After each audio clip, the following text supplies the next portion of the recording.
আসসালামু আলাইকুম। প্রিয় শিক্ষার্থীরা, তোমরা কেমন আছো? আশা করি ভালো আছো। এই কার্পুতে তোমাদের দিনটা কাটতেছে না, তার উপর আজকে বৃষ্টি। বৃষ্টি মানেই একটু খেলাধুলা করার টাইম, কিন্তু খেলাধুলার পাশাপাশি আমাদের পড়াশোনাটাও করতে হবে। এজন্যই আমি নিয়ে আসছি আজকে আমাদের অনলাইন ক্লাস। যেহেতু কার্ফিউ চলতেছে, আমাদের স্কুল বন্ধ, তাই আমরা অনলাইন ক্লাস নিয়ে আসছি তোমাদের জন্য। তো আমরা আজকে অঙ্ক করব, যেহেতু আমি অঙ্কের শিক্ষক, তাহলে অঙ্ক করাবো তোমাদের।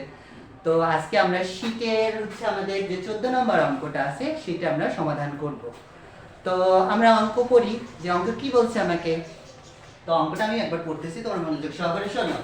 একটি রম্বসের কর্ণ এসি, তাহলে রম্বসের কর্ণ এসি সমান সমান কত? 30 সেন্টিমিটার, মানে পরিমাপ 30 সেন্টিমিটার। এবং বিডির পরিমাপ কত? অর্থাৎ এখানে আরেকটা কর্ণ, যেটা কর্ণের নাম কি বিডি। বিডি কর্ণ দ্বারা আমরা এটাকে নামকরণ করছি। সেই কর্ণটার পরিমাপ কত? 16 সেন্টিমিটার। তাহলে তোমাকে বের করতে বলছে রম্বসের পরিধি নির্ণয় করতে বলছে। এখন তোমাদের কাছে হয়তো বা অজানা মনে হবে যে আসলে রম্বস কি। তোমরা রম্বস সম্পর্কে হয়তো বা তোমাদের ধারণা নেই। তো এই জন্য আমি তোমাদের রম্বস সম্পর্কে একটু ধারণা দিচ্ছি। রম্বস তোমরা নিশ্চয়ই জানো চতুর্ভুজ। চতুর্ভুজ যার 4টি বাহু থাকে তাকে আমরা কি বলি? চতুর্ভুজ। চতুর্ভুজের একটা প্রকারভেদ রম্বস। তো রম্বস আমি কিভাবে বুঝবো এটা রম্বস? 4টা বাহুতে থাকতেই পারে। কিভাবে আমি নির্ণয় করবো যেটা রম্বস?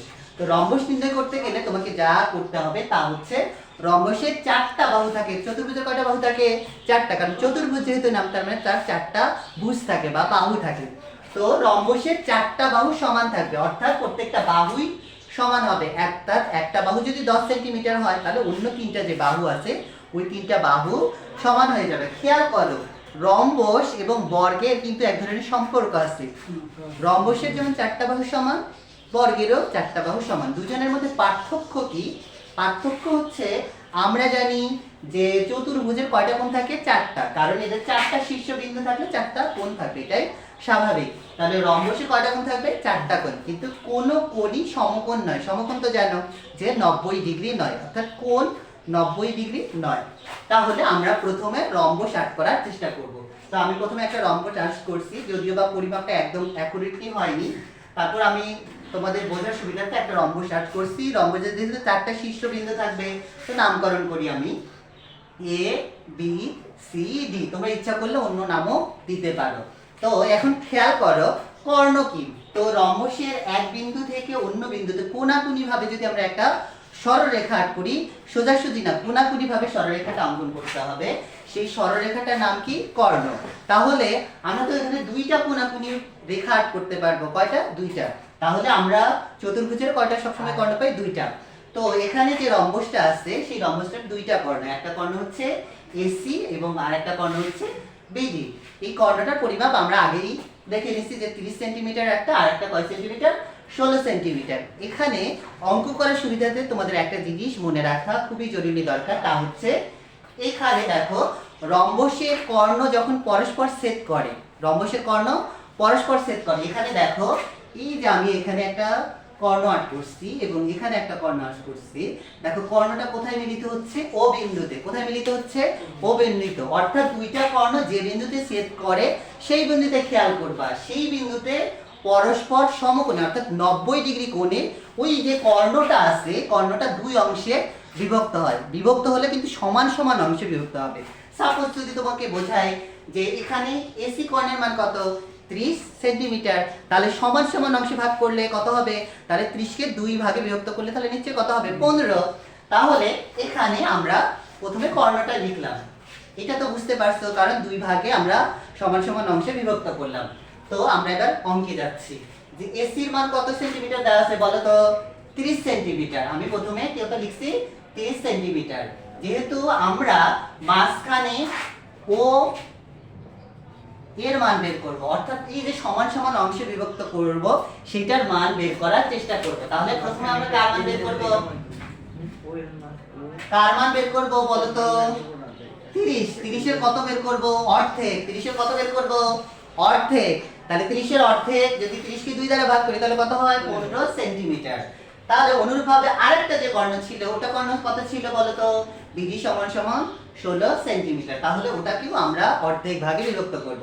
তাহলে 16 কে যদি দুই ভাগে বিভক্ত করি তাহলে কত হয়, 8 সেন্টিমিটার। তাহলে দেখো এখানে কিন্তু আমরা দুইটা মান পাচ্ছি, একটা হচ্ছে 15 সেন্টিমিটার আর একটা 8 সেন্টিমিটার। তোমাকে আমি কিছুক্ষণ আগেই বলছি যে কর্ণদ্বয় পরস্পর কি কোণে সমদ্বিখণ্ডিত করে, সমকোণে। তোমরা নিশ্চয়ই জানো পিথাগোরাসের সূত্র, পিথাগোরাসের সূত্র সমকোণী ত্রিভুজের ক্ষেত্রেই আমরা কেবলমাত্র পিথাগোরাসের সূত্র ব্যবহার করতে পারি। তো এই যে আমি একটা সমকোণী ত্রিভুজ চাষ করছি, দেখো এই যে এখানে তিনটা বাহু, ত্রিভুজের কয়টা বাহু থাকে বলো তো, তিনটা বাহু। তো তিনটা বাহুর মধ্যে একটা কোণ যদি 90 ডিগ্রি হয় তাহলে ওই কোণটা, ওই ত্রিভুজটাকে আমরা কি বলি, সমকোণী ত্রিভুজ। তাহলে সমকোণী ত্রিভুজের জন্য আমাদের পিথাগোরাসের যে সূত্রটা তোমরা আগেও শিখছো, পিথাগোরাসের সূত্রটা কি, অতিভুজ স্কয়ার যোগ অতিভুজ স্কয়ার সমান সমান আমরা কি বলবো, লম্ব স্কয়ার যোগ ভূমি স্কয়ার। ঠিক আছে, এই সূত্র কিন্তু আমরা এখন এখানে প্রয়োগ করব। দেখো এখানে কিন্তু কর্ণদ্বয় কোথায় ছেদ করতেছে, ও বিন্দুতে। দেখো এখানে একটা ত্রিভুজ গঠন হয়েছে, এখানে কি গঠন হয়েছে, একটা ত্রিভুজ। তাহলে ত্রিভুজটা যদি আমরা নাম দেই এ ও বি, এটা কি সমকোণী ত্রিভুজ, কারণ ওই যে মাঝখানের অংশটাতে বা বিন্দুর সাথে কি কোণ সৃষ্টি হয়েছে, সমকোণ। তাহলে আমরা পিথাগোরাসের সূত্র প্রয়োগ করতে পারি। তো এখন তোমাদের বিবেচ্য বিষয়, এখানে তো তিনটা বাহু, কোনটা লম্ব, কোনটা ভূমি, কোনটা অতিভুজ, এটা তো তোমার জানা দরকার। তাহলে তুমি যেটা কিভাবে খুঁজে বের করবে কোনটা লম্ব কোনটা অতিভুজ, তুমি সমকোণ থেকে একটা বিপরীত বাহুর উপর লম্ব আট করবা। কি করবা, সমকোণ থেকে বিপরীত বাহুর উপর লম্ব আট করবে। এখানে সমকোণ কি, ও বিন্দু সৃষ্টি হয়েছে, ও বিন্দু থেকে আমি বিপরীত বাহু কি এবি, এবির উপর যদি একটা লম্ব আট করি তাহলে এই এবিটাই আমাকে কিসের মান বোঝায়, অতিভুজের মান বোঝায়। তাহলে ওই যে এখানে যে সূত্রটা বললাম, অতিভুজ স্কয়ার সমান সমান লম্ব স্কয়ার প্লাস ভূমি স্কয়ার। তাহলে এখন আমরা অতিভুজের ঝামেলা শেষ। এখন কথা হচ্ছে লম্ব কি আর ভূমি কি। এখন তার অপর যে দুইটা বাহু হচ্ছে, ওই দুইটা বাহু, এটা লম্ব হতে পারে, এটা ভূমি হতে পারে, সেটা তোমাদের পরবর্তী ক্লাসে আমি ধারণা দিব। এখন মনে রাখো এটা লম্ব এটা ভূমি, অথবা তুমি যদি এটা ভূমি ধরো তাহলে এটা লম্ব। ঠিক আছে, এবার তাহলে এই ত্রিভুজটার দিকে লক্ষ্য করি আমরা, এ ও বি, এটা কি একটা সমকোণী ত্রিভুজ। তাহলে এখানে অতিভুজ আমরা কিভাবে পাইলাম, অতিভুজ তাহলে হচ্ছে এবি এর মান বোঝাচ্ছে। তাহলে এবি স্কয়ার করতে হবে সমান সমান এই যে এইটুকু মান, এটা তো আমরা লম্ব ধরছি, ও এ লিখলাম প্লাস এখানে বি ও আমরা হচ্ছে ভূমি ধরলাম, তাহলে স্কয়ার লিখলাম। ঠিক আছে, এবার বুঝতে পারছো তো।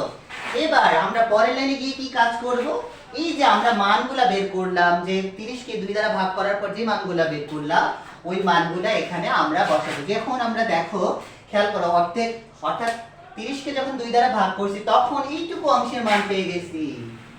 ঠিক আছে, এইটুকু অংশের নাম কি ছিল বলতো, এ ও। আবার এই যে 16 কে অর্ধেক ভাগে বিভক্ত করছি, এটা কার মান পাইছি, বি এবং ও এর মান পাইছি। তাহলে এখানে আমরা লিখে ফেলি। ঠিক আছে, তাহলে আবার সূত্রে আমরা মান বসাইতে পারবো। ঠিক আছে, তাহলে আমরা ও এর স্কয়ারের জায়গায় কি নিচের লাইনে গিয়ে 15 স্কয়ার লিখবো, ও বি জায়গায় কি লিখবো 8 স্কয়ার। তাহলে 15 স্কয়ার তোমরা তো জানো যে 15 এবং 15 গুণ করলে কত হয়, তোমাদের যদি ক্যালকুলেটর থাকে তাহলে ক্যালকুলেটরে গুণ দিবা। তাহলে 15 আর যদি 15 গুণ দেই তাহলে কত হয় 225, এবং 8 8 8 যদি গুণ দেই তাহলে তো আমরা সহজেই বুঝতে পারি 8 এবং 8 গুণ দিলে কত হয় 64। এবার 225 এবং 64 কে কি করব, যোগ করব। 225 আর যদি আমি 64 যোগ করি কত হয় 289, তাহলে কি হয় 89। তাহলে এখানে আমরা কার মান পেয়েছি, এবি এর মান, অর্থাৎ এবি স্কয়ারের মান বা অতিভুজ স্কয়ারের মান আমরা কত পাইলাম 289। অর্থাৎ একটা রম্বসের বাহু পেলাম, যেই বাহুটার নাম আমরা কি বলছি এবি। তাহলে এবির মান পেয়ে গেছি, কিন্তু আমাকে কি বের করতে বলছে, এবির দূরত্ব বের করতে বলছে। কিন্তু দেখো তো এবির উপর কি আছে, স্কয়ার আছে, কি আছে স্কয়ার আছে, আর অপর দিকে সমান সমানে ডান দিকে আছে কি 289। তো তোমরা জানো স্কয়ারকে যদি আমরা বাদ দিতে চাই তাহলে আমরা কিভাবে করি, উভয় দিকে আমরা কি করি, বর্গ করি। উভয় দিকে যদি আমরা বর্গ করি, দেখো যদি উভয় দিকে আমি বর্গ করে দিলাম, এদিকে একটা বর্গ চিহ্ন দিলাম, বর্গটাকে তোমরা কি নামে চেনো, বর্গ রুট চিহ্ন দ্বারা বোঝো। কি চিহ্ন দ্বারা বোঝো, রুট চিহ্ন। তাহলে উভয় দিকে আমরা রুট দিলাম, তাহলে এবি স্কয়ারের উপর রুট দিলাম, এইদিকে আমরা 289 এর সাথে কি রুট চিহ্ন দিলাম। তোমরা জানো যে রুটের সাথে বর্গের একটা সম্পর্ক আছে, যে রুট আর হচ্ছে বর্গ সবসময় বাদ যায়। তাহলে আমি যদি এটা কেটে দেই তাহলে এই যে স্কয়ার বা বর্গ আর বর্গমূলকে কেটে দিলাম, অথবা স্কয়ারের সাথে যদি রুট কেটে দেই তাহলে আমরা কার মান পাবো? এবির মান। এবির মানটা কার মান? রম্বসের একটা বাহুর মান। ঠিক আছে, তাহলে বাহুর মান পেয়ে গেলাম। এবার যদি ডিজিটাল ডিভাইস, ক্যালকুলেটর বা মোবাইল ফোন ব্যবহার করো, যদি হচ্ছে 289 এর তুমি কি করো বর্গমূল করো, তাহলে কত মান পাবা? 17। তাহলে আমরা একটা মান পেয়ে গেলাম যেটা হচ্ছে এবি। এবার খেয়াল করো আমরা কিসের মান পাচ্ছি? এবি। তো এবি রম্বসের কি একটা বাহু না, বা একটা বাহু বা একটা ভুজ। এটা কি এবি একটা রম্বসের ভুজ। এখন প্রশ্নে তোমাকে কি বলছে? প্রশ্নের দিকে এবার নজর বোলাও। প্রশ্নে কি বলছে? পরিধি। পরিধি বা পরিসীমা বলতে চারদিকে যে সীমানাটা কি, চারদিকের পরিসীমা বা চারদিকের এরিয়াটাকে আমরা কি বলি? পরিধি। দেখো এই রম্বসের কিন্তু চারটা পরিসীমা আছে। এই যে একটা পরিসীমা এবি, বিসি এবং সিডি এবং হচ্ছে এডি। তাহলে আমরা কয়টা বাহু পাবো বা কয়টা এরিয়া পাবো? চারটা, এবি, বিসি, সিডি এবং এডি। তাহলে আমরা কিছুক্ষণ আগে পড়ছি কি রম্বসের যখন সংজ্ঞায়ন করলাম তখন কি বলছি? চারটা বাহু সমান।